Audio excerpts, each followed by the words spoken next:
Je souhaite attirer votre attention sur un sujet important pour notre territoire, la politique de garde d'enfants. Ce sujet, au croisement des enjeux démographiques, économiques et sociaux, est un levier clé pour notre département. Tout d'abord, la garde d'enfants représente un atout stratégique pour l'attractivité de la Mayenne.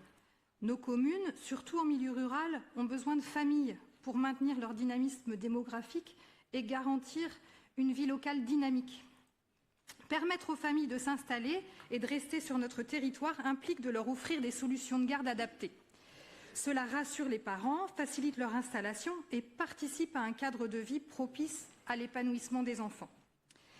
S'intéresser aux 1000 premiers jours de l'enfant, là où tout commence, selon un rapport sorti en septembre 2020, c'est garantir la bonne santé et le développement des enfants aujourd'hui, c'est agir pour les parents, les citoyens et la société de demain.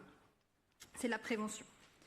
Ensuite, c'est un enjeu économique majeur. Nous savons que, faute de solutions de garde disponibles, certains parents, souvent des mères, sont contraints de prolonger leur congé parental au-delà de ce qu'ils avaient prévu ou empêchés de reprendre une activité. Ce choix, souvent par défaut, les éloigne du marché de l'emploi, fragilisant ainsi l'économie locale. Dans les secteurs qui peinent à recruter déjà, comme la restauration, l'aide à domicile, la vente, cette absence de solution de garde se ressent directement.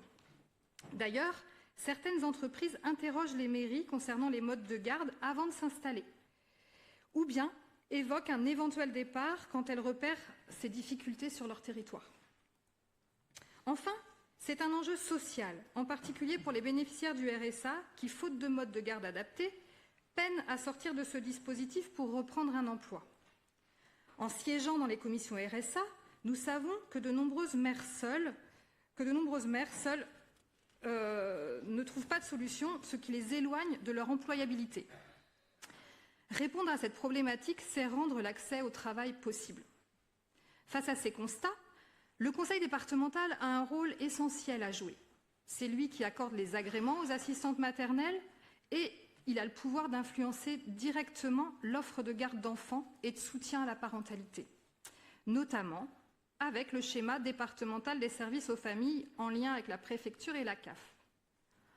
Or, ce schéma départemental de services aux familles, pour 2022-2025, travaillé avec de nombreux acteurs du territoire, émanant de différents groupes de travail en 2023, proposant un document écrit et formalisé et qui a fait déjà l'objet d'une inauguration en juin 2024 avec les partenaires de la petite enfance, ce schéma n'est pas effectif fin 2024 du fait du manque de votre signature, Monsieur le Président. Pourquoi ? La Mayenne a été pionnière en matière de garde d'enfants. Sous l'impulsion de Jean Arthuis dans les années 2000, notre département a encouragé le déploiement des MAM, offrant ainsi aux parents un mode de garde alternatif, adapté aux réalités de notre territoire. Je crois même que la première MAM de France était mayonnaise, créée 10 ans avant la loi sur les MAM. Aujourd'hui, quelle est notre ambition pour la garde d'enfants en Mayenne? Pourquoi ne pas continuer à innover, à développer notre offre, à répondre aux besoins des familles, aux 1000 premiers jours de l'enfant que l'on sait déterminants? Bon, sans transition, mais j'en fais une quand même, un peu cavalière, je vous propose un bond dans le temps des 1000 premiers jours de l'enfant aux 1000 derniers jours, de la petite enfance au grand âge. Dans le prolongement de mon intervention de ce matin sur la DM2, je souhaite revenir sur la question de la rénovation des EHPAD dans notre département. On sait que les rénovations des établissements sont attendues depuis des années dans certaines communes. Ainsi, nous croyons que c'est le rôle du conseil départemental que de soutenir les projets de modernisation des EHPAD. C'est d'ailleurs pourquoi nous avons voté le second plan mayennais, qui prévoyait, entre autres, la création d'une cellule d'ingénierie dédiée à la modernisation des EHPAD. Malheureusement, la faiblesse des crédits pour l'année 2025 n'est vraiment pas de nature à nous rassurer. Ce sont seulement 2,6 millions d'euros qui sont inscrits pour les investissements de la mission autonomie, c'est moins que les crédits de la mission sport et culture à 3,6 millions d'euros.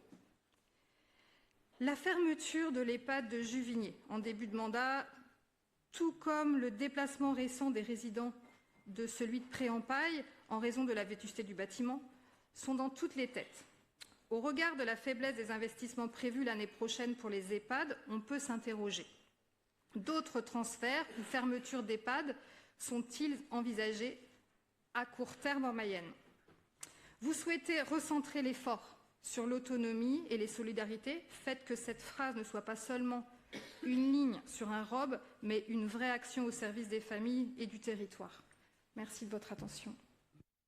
Merci beaucoup pour ces propos très clairs et très partagés, je pense. Est-ce qu'il y a